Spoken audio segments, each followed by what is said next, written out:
We're driven by the search for better. But when it comes to hiring, the best way to search for a candidate isn't to search at all. Don't search, match with Indeed. Indeed is your matching and hiring platform with over 350 million global monthly visitors, according to Indeed data, and a matching engine that helps you find quality candidates fast. Ditch the busy work. Use Indeed for scheduling, screening, and messaging so you can connect with candidates faster. Leveraging over 140 million qualifications and preferences every day, Indeed's matching engine is constantly learning from your preferences, so the more you use Indeed, the better it gets. Join more than 3.5 million businesses worldwide that use Indeed to hire great talent fast. And listeners of this show will get a $75 sponsored job credit to get your jobs more visibility at Indeed.com/Blue Wire. Just go to Indeed.com/Blue Wire right now and support our show by saying that you heard about Indeed on this podcast. That's Indeed.com/Blue Wire. Terms and conditions apply. Need to hire?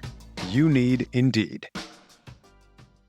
Credit Karma is your evolved financial assistant, making managing your finances simpler and more tailored to you. Join us at creditkarma.com to start your personalized financial journey today and continue to grow with our innovations. Credit Karma. Evolve your finances.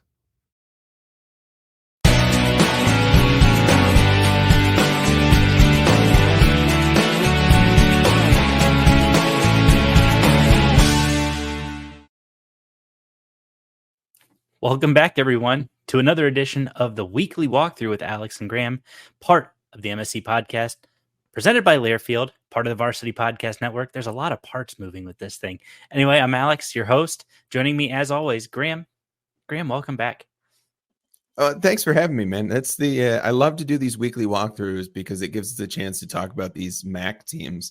You talk about moving parts. That's it's nice to be a moving part about these this podcast, this MSC podcast, and to get to be a small cog in this larger machine. That's cog, COG, in case you're wondering. I am glad to know. I hope that's part of the word for Wordle tomorrow. Then I'll be ahead of the game.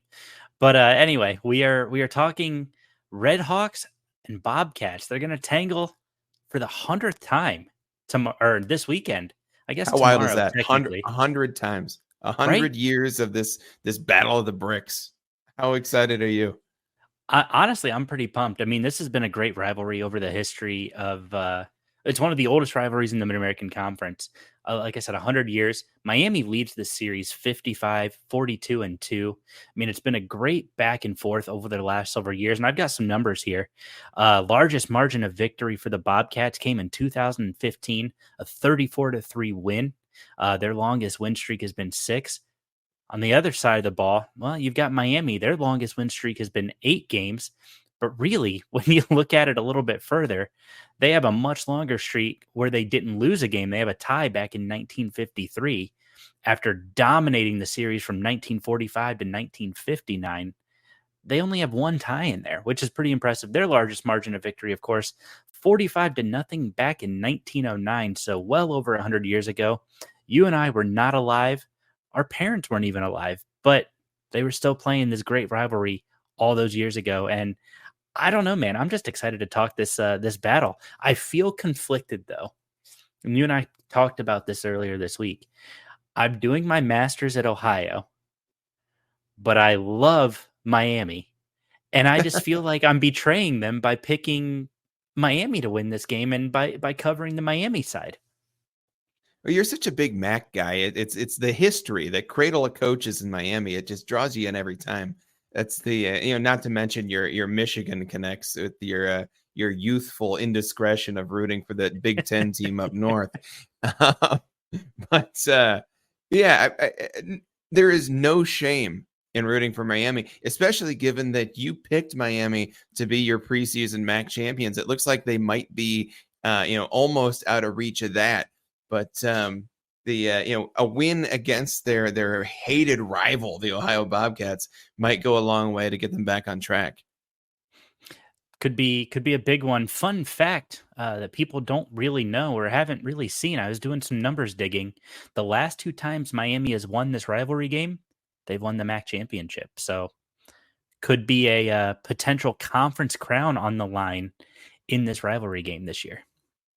Yeah, that's true. The last time Miami's won this game, they've won the MAC championship. Of course, that could also mean nothing. It could also be an indicator that, that those years Miami was particularly good at football, and that led them to the MAC championship. I tend to lean that way. That's the I mean, we'll get into it here, but this game on Saturday, October 19th at 3:30 at Yager Stadium in Oxford. The Bobcats coming in to face off against their hated rival, the Miami Redhawks. We were at Miami last year for their game against Toledo, and that was my first time seeing a Miami game in person. And really, the Redhawks fans turned out for that game, and that wasn't their big rival in OU. You got to imagine that Miami is going to have quite a few fans there for the 100th playing of this rivalry. It always amazes me the rich history from this Miami football team. It's pretty impressive when you look at what Miami does, and conversely, what Ohio does. So I was at the Ohio-Miami game last year down there at Peden Stadium in Athens. And to your point, Ohio fans showed out. I mean, they really brought a lot of fans for this game. They knew what was on the line. At the time, it was sole possession of first place in the MAC East to have the inside track to the MAC championship game. And these Bobcat fans, it was a little rainy, a little cold, but they showed out. They packed Peden. Unfortunately, didn't defend the Frank if you're a Bobcat fan, but I mean, they made it fun. It was a great environment. Got to see the Ohio Marching 110, which me, I'm a big marching band guy, so that was always a pretty cool thing to see. And I mean, yeah, it's just these rivalry games with all this history that goes back 100 years. It's so fun to watch these teams duke it out for conference supremacy. And yeah, I'm excited to see what the crowd looks like down there in Oxford this weekend. And we'll talk after this because I got to pick your brain about what's the difference between a band that uses gold instruments versus silver instruments. It's always kind of boggled my mind why they would go one way or the other. Seems like there should just be one right answer. But let's dive into it here. That's let me tell you why the Bobcats are going to win this weekend. I'm going to go right into it. We're not going to hold off. We're not going to play coy with you. The Bobcats are going to win this weekend. They're going to take one from Miami, and they don't care that they're playing away. It's the 100th fighting of this rivalry, and Ohio knows they're down, and they know that the reason they're down is because Miami got a head start.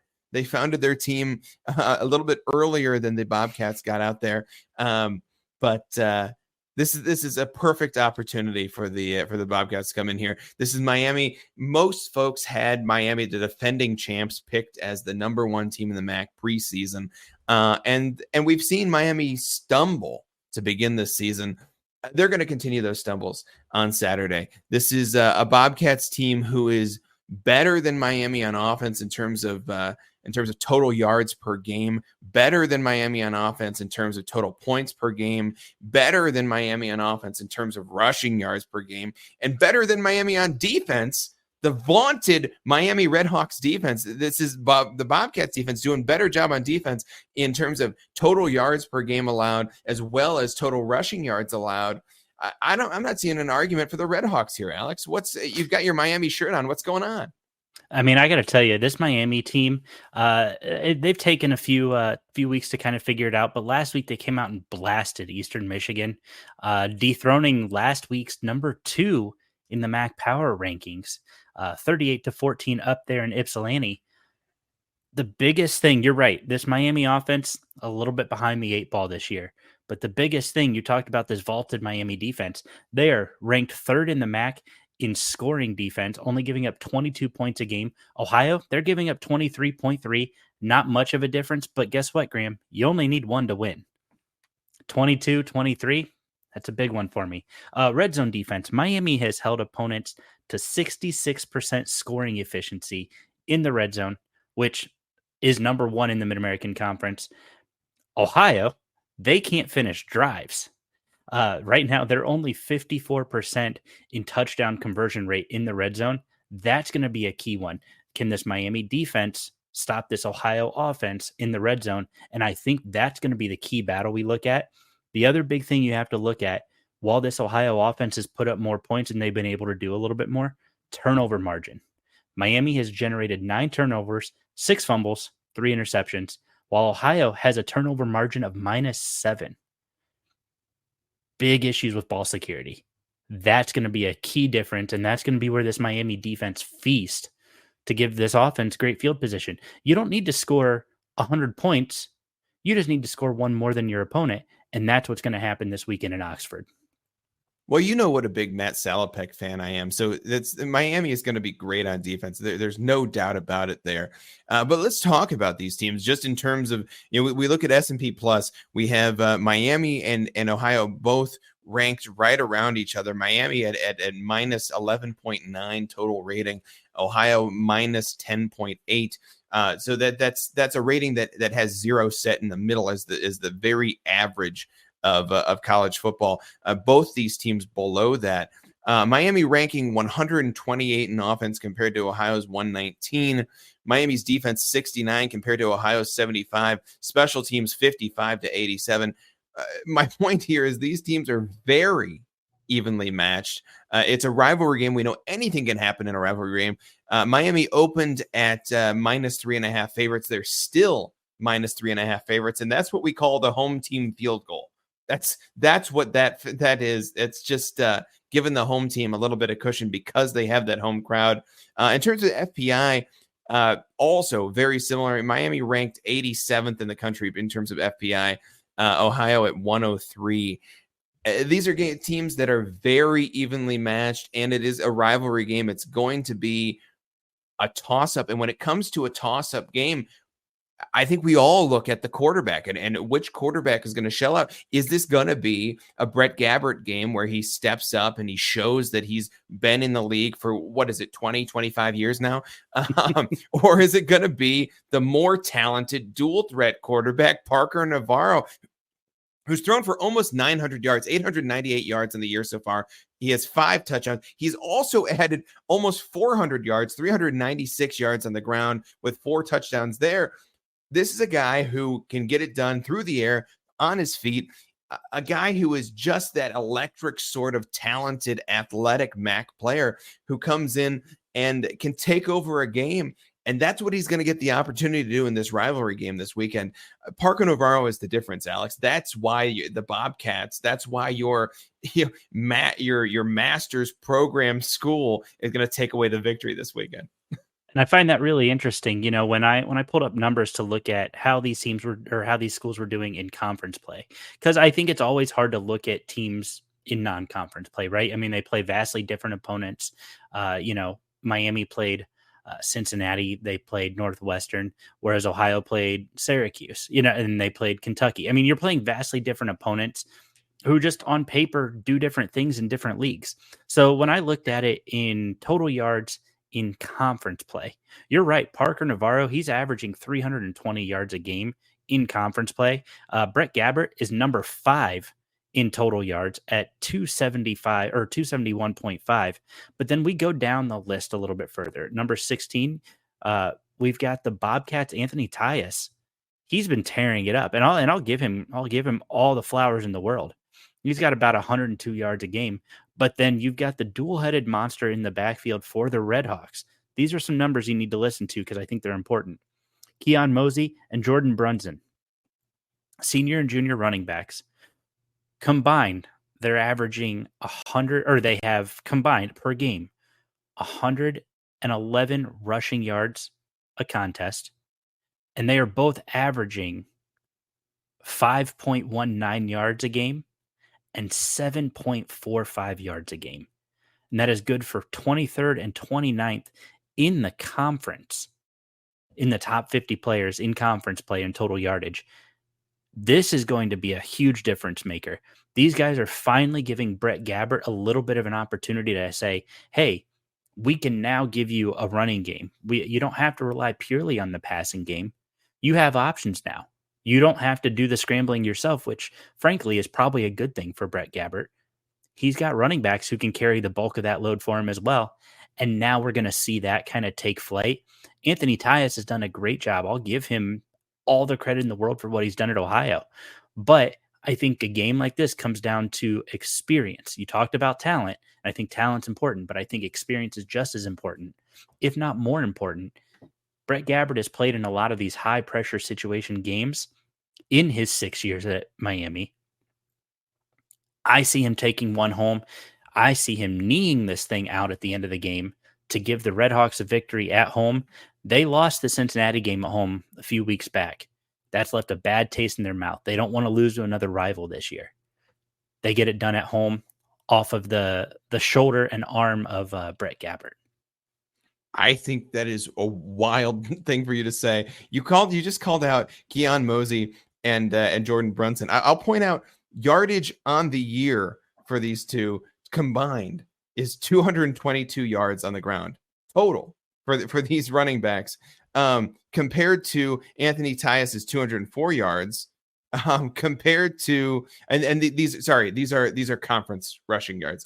This is not total on the year, but compared to Anthony Tyus's 204 yards by himself, not to mention Parker Navarro's 289 yards that he adds. And let's go ahead and throw Brett Gabbert in there for the fun of it, or a whopping 25 conference yards he adds on the ground. So that's you want to talk about rushing yards.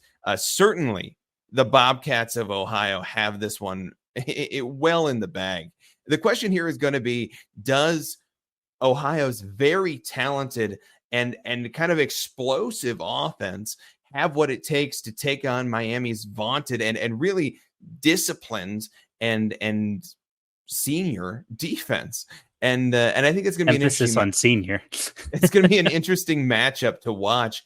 I mentioned Salopek earlier. There's other guys on this defense, including Brian Ugu, who I love on the line. This is really solid players on Miami's defense at all three levels. But what it comes down to is, are they going to have enough to match up against this Bobcat offense, especially a guy like Parker Navarro, who can get it done through the air, who's got it done better through the air this year than Brett Gabbert has, and also has done way more on the ground than anybody on this Miami team.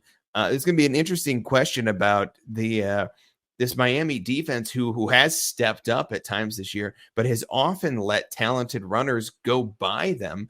That's the Miami defense this year is allowing 167.5 rushing yards per game. And that's perfect for an Ohio Bobcats offense that is trying to run for over 200 rushing yards per game. This is the weakness of the Miami defense, is this rushing yards allowed per game, and especially a mobile quarterback like Parker Navarro.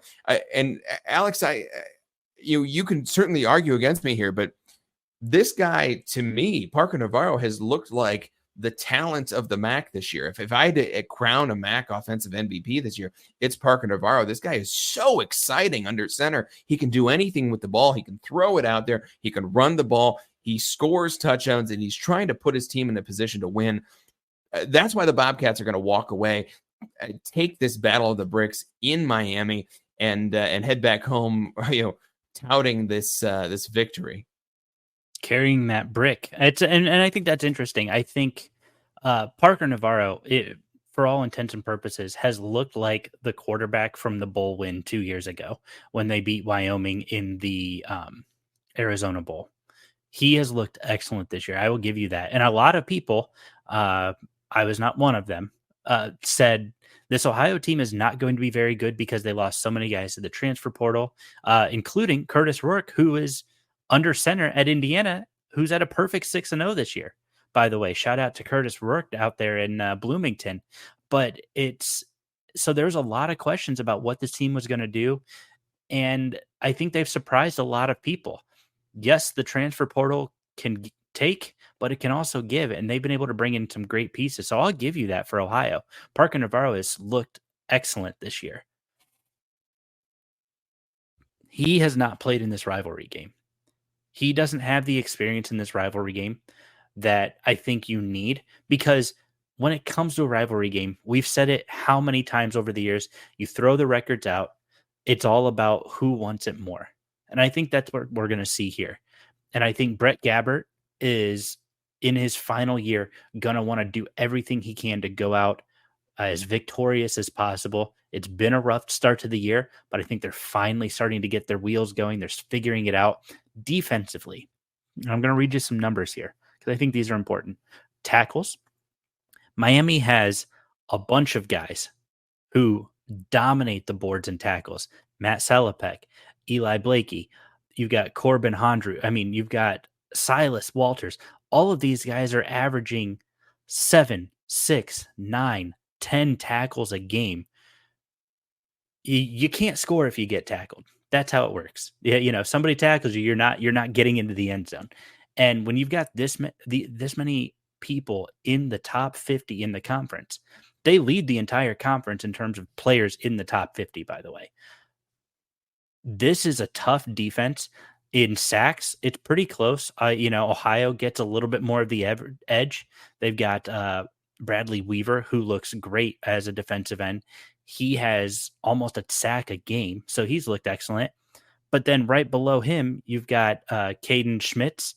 He's got a half a sack a game. And then you've got Brian Ugu, and then you've got Ty Wise. Both of these guys have been stellar. And I think offensive linemen, they're like, we have to play these guys. They're a headache. You know what they're capable of. You know you have to prepare for them, and you still can't. These guys are constantly disrupting your backfield, constantly getting in between your offensive linemen to make it difficult on a quarterback. We saw what these guys did to Daquan Finn last year in the MAC championship. We saw what they did to him in the second half of the Miami-Toledo game. They eat mobile quarterbacks, and they've done it all year. They've done it their entire careers. Parker Navarro is not going to be an exception. And then we move on down the list. 2 of the top 5 guys in the conference are from Miami in terms of interceptions. Now, you've got 3 of the top 5 from Ohio.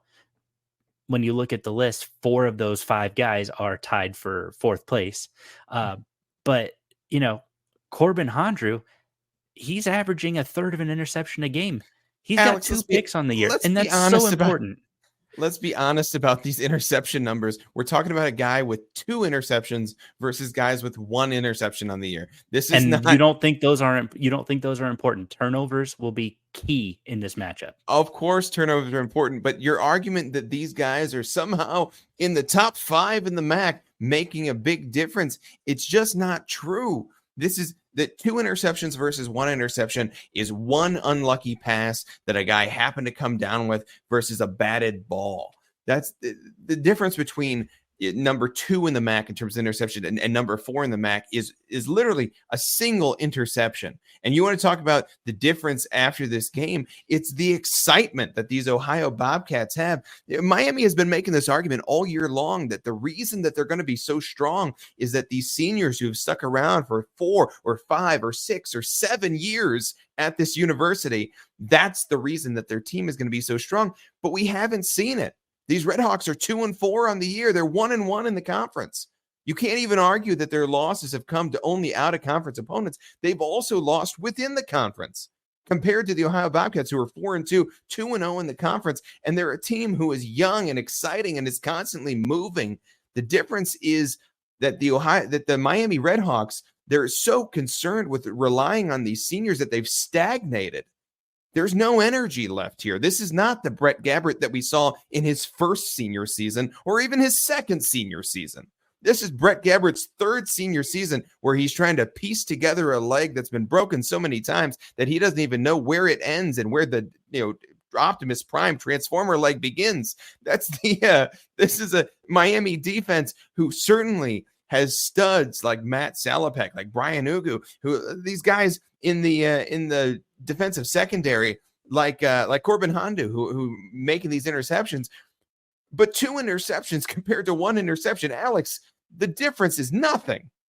We're going to pretend it's a difference. I'm sorry, we're only halfway through the season. It's a difference. Everybody raved about Quinyon Mitchell when in his junior year He had 5 picks on the year. He had 4 in one game against fifth string quarterbacks against NIU. Everybody said he is God's gift to defensive back players. He finished first in the conference because of one game against unbelievably bad quarterback play. Like let's if we're gonna say that one pick difference isn't that big of a deal, we anointed him God on a football field because of one great game. No, you're incorrect. Yes. People talked about him before. People talked about him before that game. The people are not talking about his pick numbers. People are talking about the way Quinyon Mitchell plays. If you watch that guy on a football field, you could tell he was the best defensive back in the country. He was owning the field out there. It was just different. Wide receivers often line up against defensive backs, and they know right away, especially in the MAC. We have so many talented receivers in the MAC that we see this happen so often where wide receivers line up against DBs and they know right away. You can see the look in their eyes. You can see it in their body, in their posture when they come up to the line that they're going to beat this guy. And Quinyon Mitchell never had that. He outmatched every single receiver in the MAC. He outmatched them. And we knew the interception numbers were going to show that. We knew the turnovers were going to show that. The tackles, the pass defense, we knew the numbers were going to show that. But Quinyon Mitchell is way more about the eye test than it is about the statistics. What we're looking at here in this Ohio-Miami matchup is it's way more about the statistics than the eye test. I love this Miami defense. I've talked about them, how much I love them. But the fact of the matter is, there aren't that many guys even on this Miami defense that we talked about before the year as the thing that was going to carry the Redhawks to the MAC championship. There aren't that many guys on the defense who you look at and you say, that's a player at the next level. There aren't that many guys there. This Ohio defense, meanwhile, has a lot of guys who are question marks. Everybody on the Miami defense we know about. We know who they are. We know what they have. Ohio is a question mark, and that's what makes them so exciting. And that's what makes this a young team who can come in here and win a rivalry game. Ohio knows exactly what the Redhawks are going to do, and they're going to be prepared for it. This is a team where Tim Albin is going to have these guys ready to play. Parker Navarro is an X factor. We have plenty of X factors on the Ohio side. I haven't heard about any X factors on the Miami side, and maybe that's because guys like Brett Gabbert have stuck around for 52 years. But the fact of the matter is, this Miami team is old news. The Ohio Bobcats are ready to play, and they're going to walk out with a victory. You know, it's interesting you want to bring up their conference record, and I appreciate this conversation because I think it's an important one. When you look at Ohio, who was incredibly close to being 1-1 in conference play, by the way, their wins are over Akron and Central Michigan, in which Central Michigan erased a 24-point lead that the Bobcats had. The Bobcats had to kick a field goal to secure this victory. And even then, that almost wasn't enough. Miami, on the other hand, had to travel up to Toledo in a battle for MAC supremacy, which we knew that was going to be a test. And then they had to travel to Ypsilanti against another pretty good MAC team. Eastern Michigan's 4-2 on the year. I think it's hard to compare schedules in conference play when it's Akron and Central Michigan, who hasn't been a bowl team in a few years, versus Toledo and Eastern Michigan, who are both either contenders or plus 500 teams in this season. Now, to your point, and I'll give you, I think Ohio has looked better in their wins. I will give you that. I think Ohio has looked very impressive and very sharp. But it's still Akron, and Parker Navarro disappeared entirely in the second half of that Central Michigan game, as did the Ohio Bobcats defense. That, to me, says that this is a defense that's young and inexperienced, and they weren't even playing. I mean, they were playing a Central Michigan team who they're still figuring out what they're doing on offense. To me, I think when you have veteran leadership on both sides of the ball, like Miami does, yes, they're old. Yes, they're tired. They don't have the X factor, but they play as a unit. They understand how they all play together. You're missing other pieces that were great for this Miami team a year ago. This defense is still going to carry them, as well as the leadership of Brett Gabbert, who's got guys like Keon Mosley that he can rely on and say, hey, I need you to go pick up 3 yards on this second down play here. He can rely on him to do so. And so I think that's going to be the difference. Yes, Ohio is exciting. They've got young players. They've got exciting players who are ready to come out and battle. Miami sees this as a business trip or as a business opportunity, and they're going to cash in with a home W. Well, I certainly think that's possible. That's a possible thing we could be talking about on Monday after this game. The fact of the matter is, it won't be what we're talking about after this game. This is a Chuck Martin led team in Miami who we are supposed to trust in the sweater vest. He puts on the sweater vest, and we're supposed to believe that this is a guy who can lead this Miami Redhawks team through thick and thin. Well, it's certainly thick this year, or thin. I'm not sure which one's good, Alex. The point being that this is a Miami Redhawks team who we knew was going to come out. We knew it. That's how much we knew it. We knew it in our blood that this Miami Redhawks team was going to come out and be dominant this year, and they just haven't. You talk about their solid win over this EMU team who's 4-2. You might mention that the Ohio Bobcats are 4-2 themselves. And you say that they're 2-0 in conference play, but somehow those wins don't count. But Miami's lost to Toledo, and their win over Eastern Michigan counts more than Ohio's 2 wins in conference. That doesn't make any sense, Alex. I'm not saying they count any more or less. I'm just saying let's temper our expectations with the Bobcats. When you look at who their wins are against, supposed to win over CMU and over Akron, and they did win over CMU and Akron. There's no such thing. Good teams win, great teams cover, and they didn't cover the spread in either one of those games. You can say your Dr. Seuss isms as much as you want. Good teams win and great teams cover. Well known better, Dr. Seuss, if you didn't know that. I am the Lorax, and I speak for the spread in Vegas. No, it's the Miami the Miami Bobcats is what I was about to say, and I went ahead and made the mistake anyway. The Ohio Bobcats are a team who is going to come out here. They're going to be victorious in a rivalry game, and they don't care about the phrases that you have to say about good teams win and great teams cover. At the end of the day, the Ohio Bobcats are trying to win a conference. They're not trying to win you bets, Alex. And I appreciate it. I'm sure that the apps in your phone are getting lonely because they can't take any more of your money. But just because you're making bad bets doesn't mean the Ohio Bobcats are doing poorly on the MAC stage. They're coming out here. They're winning games. They are undefeated in the conference. And after Saturday, they will remain that way. Remains to be seen. I'm looking forward to it. It should be a good battle, honestly. It's as we've talked ad nauseum, the 100th Battle of the Bricks between these two historic programs. Graham, give me your score prediction for this Saturday. Score prediction doesn't matter that much, as I just said. The Ohio Bobcats are going to come out on top. But let's do it just for the heck of it. This is going to be a straight up battle.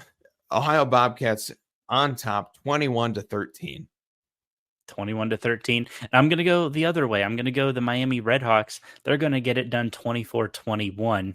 Late field goal, even with the departure of Graham Nicholson. We know how much you love guys named Graham. And sadly, he's no longer with Miami, but the Redhawks get it done at home. Before we move into the rest of the weekend slate, I want to talk to you guys about downloading the Varsity Network app. It is from Learfield. You can listen to this show and many other shows, live sports for collegiate athletics all over the country, available on the Varsity app.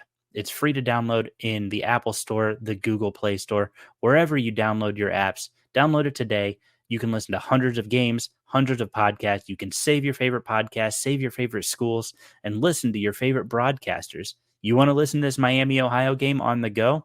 You can download it and listen to Marty Bannister, who's going to be on the call for the Bobcats. You can listen to this on the go, and you don't have to plant yourself in front of a TV, which honestly, that's pretty nice. And you can listen to that. You can listen to Mick Tidrow as he calls this weekend's game for Ball State from Vanderbilt. Or you could even listen to other guys in the conference. Maybe you don't want to listen to MAC games. You want to listen to Ohio State games, Michigan games. Don't know why, but maybe you do. You can listen to all those live through the Varsity Network app. Again, it is free to download. Download it today. It is well worth your time to have this app on your phone. I love it. I know Graham loves it. It's a great app. You guys are going to want this one. Yeah, you feel like on Saturdays you want to go out and grill something up? I've been into using the old Weber kettle as a smoker lately, and it means that you're outside on the deck for a good chunk of time, regardless of what it is. It might be 10 hours you're out there, and it's not always easy to try and get the TV maneuvered just right so that you can see it in the reflection of the spoon that you left in the sink. So sometimes it's easier to pull up the radio broadcast of the game, and the Varsity Network app really makes that easy. If you're trying to listen to this Maction stuff, go ahead and smoke your ribs and listen to your favorite Maction on that particular app. That's nice. All right, Graham, you know what time it is. It's time for the rest of the weekend rundown. So we'll start it here at the top. We've got Central Michigan at Eastern Michigan, 2:00 p.m. kickoff over on ESPN Plus. They're in Ypsilanti. Line is EMU 3.5. Who you taking in this one? This one seems like an EMU victory to me. We just talked about how EMU dropped one to the Miami Redhawks, but I like this EMU team this year. This should be an EMU victory. All right, moving on. Of course, it's Ohio at Miami, 3:30 on ESPN Plus. We already talked that game, so we can skip on down to another rivalry game. The Anniversary Award, Kent State at Bowling Green. The Flashes come in at 3:30 p.m. on ESPN Plus. Bowling Green, they're favored by 20.5. Do we really need to talk about this one? We really don't. I like Bowling Green this year. I think their record does not reflect how good they are. They've dropped a bunch of close ones. And Kent has looked just abysmal. Other than maybe Kennesaw State, Kent State has looked like maybe the worst team in FBS college football this year. I am not betting on Kent State until they show me that they can pull out a victory. This one goes to the Falcons easy. All right, moving on. We've got Western Michigan at Buffalo. Buffalo, a surprising 2-0 in conference play, 4-2 to start the year. Big victories over Toledo and Northern Illinois. Western Michigan travels to Buffalo at 3:30 on ESPN Plus. The line is Western Michigan by 1. That line is shifted. That's incredible. This is the Buffalo team. This is really the Buffalo team we thought we were going to see last year. And then they came out super flat to start the year. Towards the end of the year, Buffalo kind of started turning it around, but these Bulls have come out this year and looked like the team we expected to see last year. Dominated, well, not so much dominated, but at least beating the class of the MAC in Northern Illinois and Toledo, and really looking like the best team in the MAC so far. I'm surprised that the line has Western Michigan favored, even despite this being at Buffalo. I'm going with the Bulls in this one. Yeah, I kind of like the Bulls in this one too. Moving on to the next one, we've got Toledo at Northern Illinois, 3:30 p.m. over there on ESPN Plus. The line, Northern Illinois -2.5. Feels like that one's a coin flip, if I'm being honest. Yeah, I think you could flip a coin once or twice and then throw away the results and go ahead and pick the Rockets, because the Rockets are going to win this game. That's what my heart tells me, and my heart is often wrong. But my point being that let's go ahead and chalk this one up for the Rockets. All right. Then the last game of the weekend, the last non-conference game of the year for the Mid-American Conference, Ball State at Vanderbilt, who beginning of the season, I thought, hey, maybe Ball State's got a chance. But after what we've seen Vanderbilt do the last couple of weeks, especially that win over Alabama, we got Ball State kicking off at 7:30 down there at First Bank Stadium in Nashville. Vandy -26.5. And I think that spread is right. This is a Vandy team who beat Alabama and then showed it wasn't a fluke by coming out and beating Mark Stoops' team in Kentucky last week. This is a team who has looked strong this year. I mean, we often think of Vandy as a team who is kind of baseball only. And they really showed up this year, and they said, hey, we play in the SEC and we can play like an SEC team. This is Vandy all the way. And I think they cover every bit of that spread as well. Cool. Well, guys, thank you so much for tuning in. As you see here below, added some new stuff. Added a ticker where you guys can check out all of the places you can check out the podcast, follow along, subscribe, follow, interact with whatever you want to do. So please check those links out. I would really appreciate the support. Officially, thanks to you guys, past 3,400 followers on Twitter X this week. So shout out to you guys. Thank you for all that love and support. Moving up on subscribers on YouTube as well. So I mean, we're making some numbers happen, and I cannot express how much I appreciate you guys interacting and listening and dealing with my ramblings. It's been fun to bring you Maction as much as I have, and it's been fun to have Graham on board the last couple of weeks as we've been doing these weekly walkthroughs. And Graham, so thank you as well for being a part of this. Well, I love being a part of it. I love talking Mac football. I love talking Maction in general, and I can't wait for baseball season. Right? It's going to be a great one. So guys, as you see below, all the other games, what time they are, and again, where to follow the podcast. Thank you guys so much for tuning in. I really appreciate it. I know Graham appreciates it, and we'll see you next week.